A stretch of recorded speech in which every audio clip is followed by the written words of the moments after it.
ಪ್ರಜ್ವಲ್ ರೇವಣ್ಣ ಅವರ ಪೆಂಡ್ರೈವ್ ಕೇಸಿಗೆ ಸಂಬಂಧಪಟ್ಟಂತೆ ಇವತ್ತು ಕುಮಾರಸ್ವಾಮಿ ಅವರು ದೊಡ್ಡ ಆರೋಪ ಮಾಡಿರುವಂಥದ್ದು. ಈ ಪೆಂಡ್ರೈವ್ ಕೇಸ್ನಲ್ಲಿ ಡಿ.ಕೆ. ಶಿವಕುಮಾರ್ ಅವರ ಭಾಗಿ ಆಗಿದ್ದಾರೆ ಅನ್ನುವಂಥದ್ದು ನೇರ ಆರೋಪ ಮಾಡಿದ್ದಾರೆ. ಸಿಎಂ ಅದು ರೋಲ್ ಇದೆ ಅಂತ ಸಿಎಂ ಗೊತ್ತಿಲ್ಲ, ಏನೂ ಆಗಿಲ್ಲ. ಡಿ.ಕೆ. ಶಿವಕುಮಾರ್ ಅವರು ವಜಾ ಮಾಡಬೇಕು ನೋಡಿ. ಈಗಾಗಲೇ ಪೆನ್ ಡ್ರೈವ್ ಈ ರಾಜ್ಯ ಮತ್ತು ದೇಶ ತುಂಬ ಚರ್ಚೆ ಮತ್ತು ಸದ್ದು ಮಾಡಿರುವಂಥ ಸಂಗತಿ.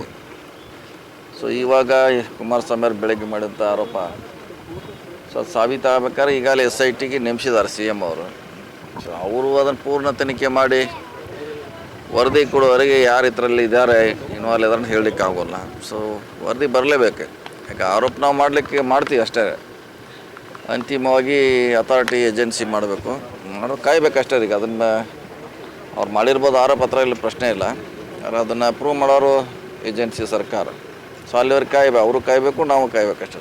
ಆ ಸಂತ್ರಸ್ತ ಹೆಣ್ಮಕ್ಕಳನ್ನ ಪೆಂಡ್ರೈವ್ ಎಲ್ಲ ಬಿಡುಗಡೆ ಮಾಡಿದಂಥ ಏನಿರಲ್ಲ, ಆ ಹೆಣ್ಮಕ್ಕಳ ಇವತ್ತು ಅವ್ರ ಜೀವನ ಮಾನ ಮರ್ಯಾದೆ ಉಳಿಸ್ಬೋದಾಗಿತ್ತು CM ಅವರು ಇದು ಮಾಡಿದರೆ.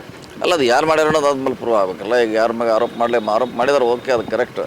ಆದರೆ ಪ್ರೂವ್ ಆಗಬೇಕಲ್ಲ, ಇವರೇ ಮಾಡಿದಾರಂತ ಈಗ ಹೇಳಲಿಕ್ಕೆ ಆಗೋಲ್ಲ. ನಾಳೆ ಬೇರೆಯವರೇ ಎಲ್ಲಿ ಹೋಗ್ಬೋದಲ್ಲ, ತನಿಖೆ ಯಾವುದೋ ದಿಕ್ಕಿನಲ್ಲಿ ಹೋಗ್ಬೋದು, ಮತ್ತೆ ಯಾರು ಮಾಡಿರ್ಬೋದು, ಇವರೇ ಅಂತ ಹೇಳಲಿಕ್ಕೆ ಸದ್ಯಕ್ಕೆ ಆಗೋಲ್ಲ. ಆದರೆ ತನಿಖೆ ಪೂರ್ಣಗೊಂಡ ನಂತರ ಅದಕ್ಕೆ ಏನಾರು ಒಂದು ಅಂತಿಮವಾಗಿ ಹೇಳ್ಬೋದು.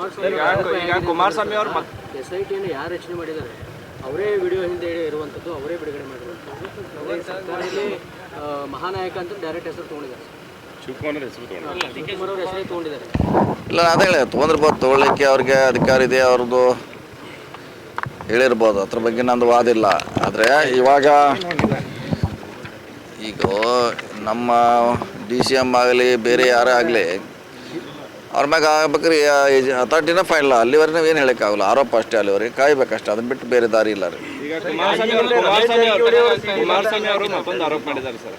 ರಾಕೇಶ್ ಅವ್ರ ನಿಧನ ನಂತರ ಅವ್ರ ಮನೆಯಲ್ಲಿ ಏನೇನಾಯಿತು, ಸಿದ್ದರಾಮಯ್ಯನವ್ರ ಮನೆಯಲ್ಲಿ ಎಲ್ಲ ಗೊತ್ತೈತೆ, ಅದನ್ನ ಬಯಲಿ ತರ್ತೀನಿ ಅಂತಂದಿದ್ದಾರೆ. ಅವಾಗ ಅವ್ರನ್ನ ಸೇವೆ ಮಾಡಿದ್ದು ಪ್ರಧಾನಮಂತ್ರಿಗಳಂತಲೇ ಹೇಳಿದ್ದಾರೆ.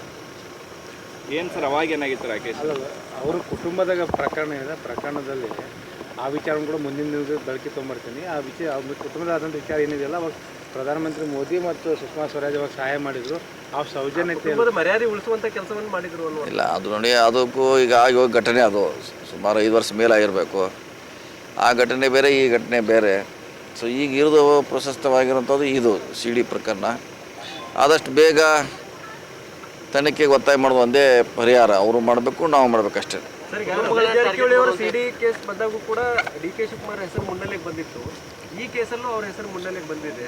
ರಮೇಶ್ ಜಾರಕಿಹೊಳಿ ಅವರ ವಿಚಾರದಲ್ಲೂ ಅದು ತಾರ್ಕಿಕ ಅಂತ್ಯ ಕಾಣಲಿಲ್ಲ. ಅದು ಪೂರ್ಣಗೊಳ್ಳೋದಿಲ್ಲ, ಅದು ಅಂತಿಮವಾಗಿ ಅದು ಆಗಲಿಲ್ಲ. ಹೀಗಾಗಿ ನೀವು ಹೇಳ್ದಂಗೆ ಅರ್ಧಕ್ಕೆ ಇನ್ನೂ ನಿಂತಿದೆ. ಅದು ರಾಜಕೀಯ ಷಡ್ಯಂತ್ರ ಹೇಳಲಿಕ್ಕಾಗಲ್ಲ. ಯಾವ ಕಾರಣಕ್ಕೆ ಮಾಡಿದಾರೆ, ಯಾರು ಮಾಡ್ಯಾರ, ಸೊ ಕಾದು ನೋಡ್ಬೇಕಷ್ಟೇ. ಈಗ ಹೇಳಲಿಕ್ಕಾಗಲ್ಲ. ಈಗ ಅವ್ರು ಆರೋಪ ಮಾಡಿದಾರೆ, ಈಗ ಇವರೇ ಮಾಡಿದಾರೆ ಅಂತ ಹೇಳಲಿಕ್ಕಾಗಲ್ಲ. ಮುಖ್ಯ ಆರೋಪ ಮಾಡಿದ್ದು ಏನಂದ್ರೆ ಸರ್, ಡಾಕ್ಟರ್ ಡ್ರೈವರ್